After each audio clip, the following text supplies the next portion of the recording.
La idea de la librería surge a la vez que forma parte de un movimiento mundial de apertura de librerías en los años 70 en los rincones más variados del planeta, o sea que no solo en el mundo occidental, sino también en Egipto, en el Cairo. Y aquí se abre de mano del movimiento feminista en los años 70, lo que llamamos segunda ola, muy arropado por el movimiento feminista, que está ya formado y que está muy vinculado efectivamente con la lucha contra la dictadura y contra el dictador. Entonces, sobre todo de la mano del Frente de Liberación de la Mujer y de Jimena Alonso, se abre la librería también como espacio de encuentro.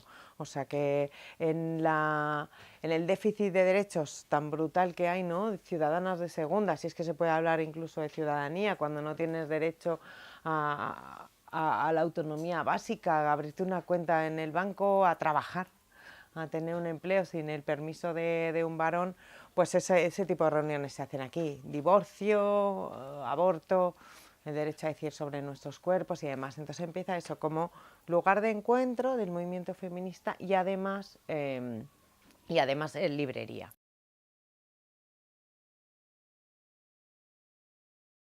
La librería como tal, como ese proyecto cierra, pero quieren que se continúe. Y entonces se ponen a buscar gente que pueda continuarlo. Y ahí entra el equipo que se mantiene en la actualidad, que son Elena y Lola Llana, que se mantienen más o menos en la actualidad y que retoma el trabajo de la librería, reabre la librería, que vienen ellas de librerías más vinculadas con lo social. Ellas vienen de militancia política también contra la dictadura y han tenido librerías también, y una librería sobre todo en el barrio La Ventilla, que con otras 4 librerías que se llamaban periféricas de Madrid hacían también trabajo social. O sea que tenían un libro de sexualidad en el escaparate que pasaban una página cada día, vendían a plazos, tenían guardería para las mujeres del barrio a ratos y bueno, venían con esa experiencia que les gustó un montón a las mujeres que estaban aquí, que habían inaugurado la librería Mujeres, y es el equipo que más o menos sigue hasta hoy día, que ya el año que viene cumplimos 40 años de librería.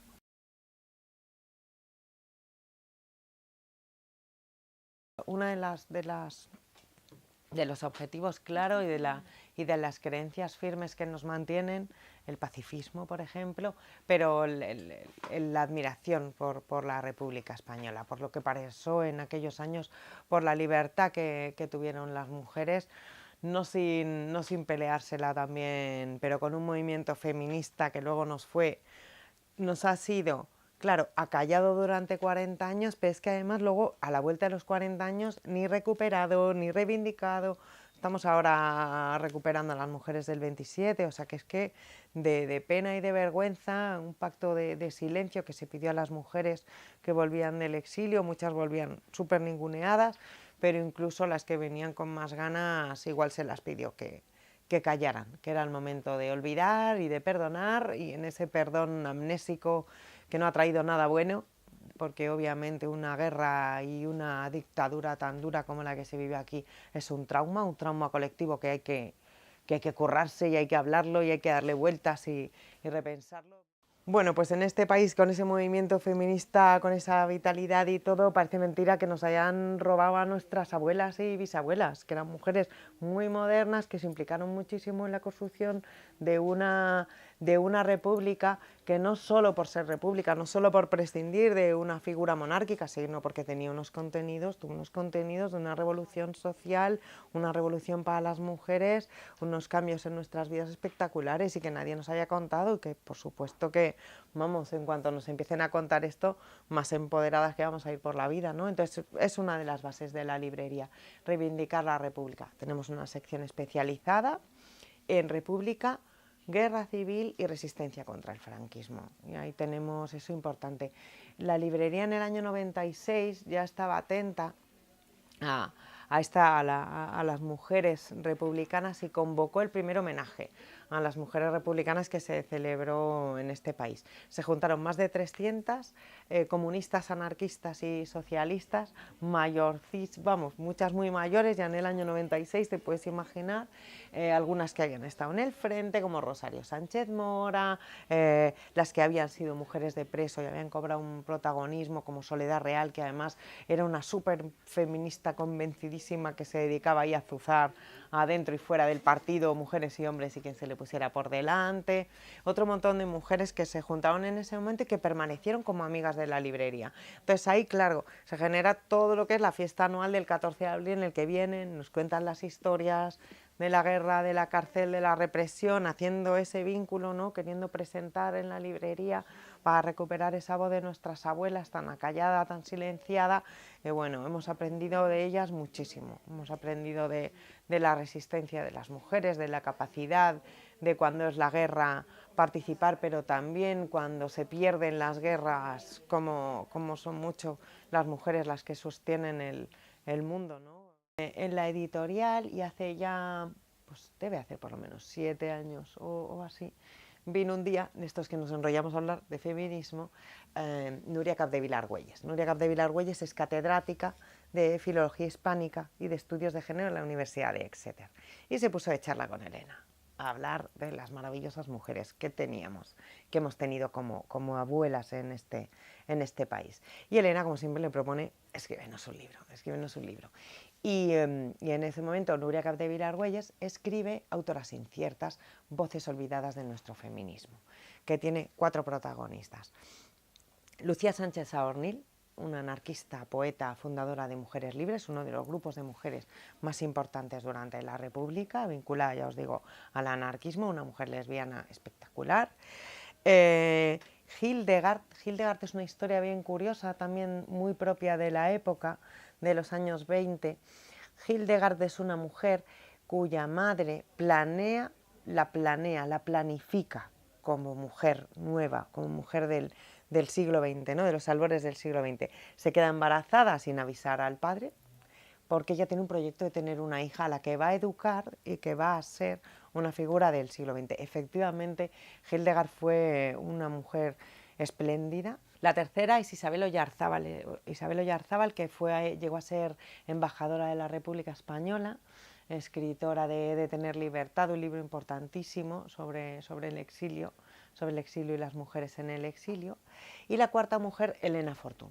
Elena Fortún es la autora de Celia, una serie de libros infantiles que siguen a este personaje Celia durante su infancia, su hermano Cuchifritín y demás, que tuvieron muchísimo éxito que continuó incluso durante el franquismo, ¿vale? A pesar de que Elena Fortún, por sus simpatías republicanas, sale al exilio también, ¿vale?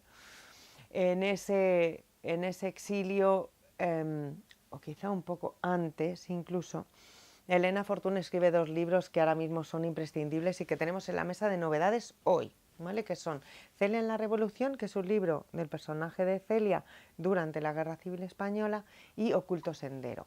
Celia en la Revolución sí estuvo publicado en los años 80, pero no así Oculto Sendero, que era un libro que acaba de publicarse por primera vez. Entre esos 2 momentos que os cuento de Núria Capdevila escribiendo el libro de Autoras inciertas y el momento en que tenemos estos 2 libros, ha pasado algo también muy importante, que es que Tania Bayó, que es una documentalista, decide hacer un documental sobre las mujeres del 27, al que llaman las sin sombrero. Hay una anécdota, están en la Puerta del Sol varias de las mujeres, y me gustaría saber, Maruja Mayo está con seguridad y debe estar también Picasso o alguno, yo creo, de los artistas masculinos también, y deciden quitarse el sombrero, ellos y ellas, y les apedrean. O sea, una sociedad que es con sus tensiones entre modernidad y tradicional.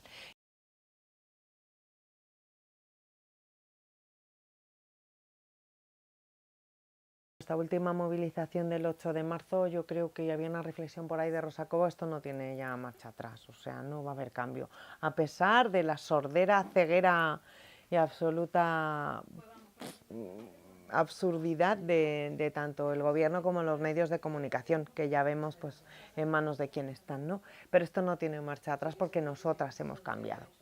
¿Qué pensamos que tiene que cambiar?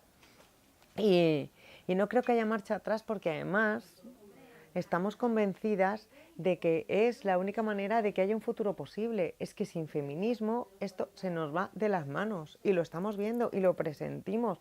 No hay futuro en un mundo no feminista. Ya está, el futuro será feminista o no será. Como decíamos, la revolución será feminista o no será, pero es que más allá, pensando que nos vamos a tener que enfrentar a una misoginia dura y escurridiza, porque es muy complicado, o sea, que los caminos que está tomando también la misoginia para engañarnos, yo creo, está siendo muy difícil. Menos mal que tenemos unas filósofas, pensadoras y activistas más listas, que no veas tú, que nos lo van desvelando todo y no se les pasa ni, ni esta. No sé, de repente nos hemos parado y hemos dicho, pero estas burradas que nos están pasando, estas violencias tan bestias, con tanto ensañamiento, con tanto dolor, cómo nos estamos haciendo también cada vez más solidarias entre nosotras y nos ponemos más en los pies de las otras. Y claro, cuando te pones en los pies, en los zapatos de estas mujeres a las que les ha pasado tremendo, que han pasado por tremenda tortura antes de morir, asesinadas, madre mía, creo que es un revulsivo. Y no te digo porque no estuviéramos yendo, que somos el país donde las niñas de Alcácer ahí están, pero no se le dio una perspectiva feminista. Las niñas de Alcácer y otros asesinatos, evidentemente machistas, porque el machismo está detrás de todo eso, no fueron considerados violencia de género. Tenemos una descripción de violencia de género muy circunscrita, que tiene que haber una relación sentimental con la víctima y se nos queda estrecha, se nos queda pequeña. Ahora mismo no hay duda, miramos hacia atrás, vemos la agresión a aquellas nenas y a aquellas niñas y a las mujeres, y no nos cabe duda de que son agresiones machistas que deben estar ahí porque se deben de contemplar, porque existen, porque hay una estructura que las sostiene. Es que no hay otra explicación. Tenemos que, hemos hecho mucha pedagogía, ¿no? Quien más, quien menos ya está escuchando lo de feminismo, y quien más, quien menos ya se va sintiendo, y a pesar de que hay ciertas resistencias, yo creo que cada vez somos más. Se habla esto de lo de la masa crítica, que no me acuerdo qué porcentaje de la población tienes que alcanzar para que se haya un cambio sin retorno, ¿no? De esto, y yo creo que estamos a puntito de alcanzarlo. Yo creo eso, que cuando descubres el feminismo es pues a la manera en que la mística de la feminidad, lo cuenta Betty Friedan, es el problema, el malestar que no tiene nombre. Lo que te das cuenta es que lo que estabas pensando, que estabas viviendo individualmente, en realidad es un tema colectivo. Y se explica, y entonces empiezas a tener las herramientas feministas para mirar el mundo y dices, claro, esto es por esto y por esto y por esto. No es que yo tenga mala suerte, no es que yo sea débil, sea tonta o demás, y entonces te armas. Que se pone de moda y entonces resulta que porque se pone de moda la gente se compra más el feminismo para principiantes y llega y lee los libros adecuados y recibe los mensajes adecuados y hay un movimiento feminista ahí vivo y despierto, que es aparentemente lo que está pasando cuando nos juntamos tantas mujeres allí. Es obvio que no todas han podido tener acceso a tanta lectura feminista ni hayan leído tanto, pero jolín, hay una vieja guardia, vieja retaguardia, que hay que reivindicarla, que hay que hablar de ellas. No podemos volver a empezar con el feminismo, y eso es lo que me puede preocupar, pensando que somos las primeras que lo decimos. Hay que ir para atrás, hay que buscarlas, reconocerlas, sacarlas, traérnoslas a los grupos de jóvenes, la mezcla de generaciones que funcione, mirarnos con nuestras diferencias, diciendo somos diferentes, en esto no nos entendemos en absoluto, pero igual me apetece escucharte, cuéntame cómo lo hiciste, para no cometer los mismos errores y para que nos dé perspectiva y profundidad de campo, ¿no? Porque ahí hay muchos recursos. Ahí está la Biblioteca de Mujeres buscando un lugar, un espacio en el que estar, porque todavía nos movemos en una precariedad que, vamos, no hay movimiento social más precario que el feminismo. Para mantener viva la llama, hay una parte que es la parte más soterradita, ¿no? del movimiento feminista. O sea, júntate con otras, monta un colectivo, juntaros a hablar, a pensar y luego actuar. La vuelta a las acciones de calle no violentas, porque el feminismo ha sido un movimiento pacífico, vistosos, denunciadoras, y además yo creo que es otra de las partes, o sea, militancia activista, militancia feminista, y es además lo que las mujeres cuando conocemos el feminismo y nos remueve esto por dentro, y ya lo que decimos, la metáfora de las gafas moradas, que ya no nos las quitamos, lo siguiente que buscamos es hacerlo en grupo, porque es lo otro que sabemos, sola no puedes, con amigas sí.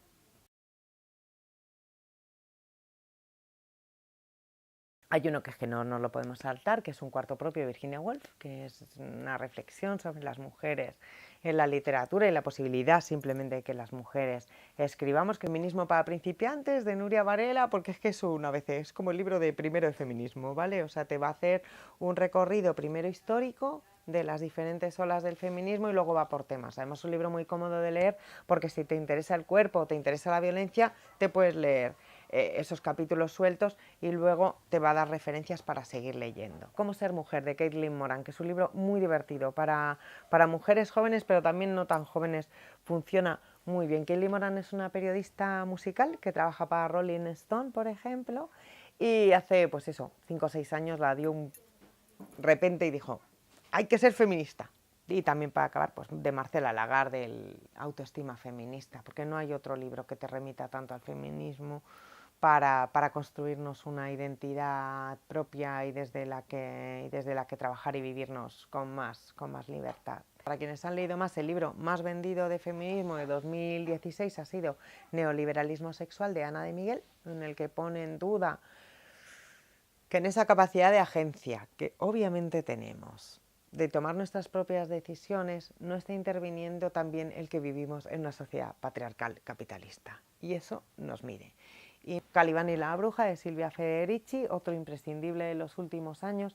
Federici es una marxista que le enmienda la plana al marxismo, cosa que parecía difícil desde el feminismo, y le explica cómo los procesos de acumulación originaria que dan lugar al capitalismo se inician en la caza de brujas. Para acabar, y para todas, a Chimamanda Ngozi Adichie, que es una autora nigeriana de novela que tiene un par de ensayitos muy sencillos, pero que nos van a servir muy bien de herramienta para regalárselo a ese cuñado pesado. No sabemos si se lo leerá, pero bueno, nosotros se lo podemos regalar.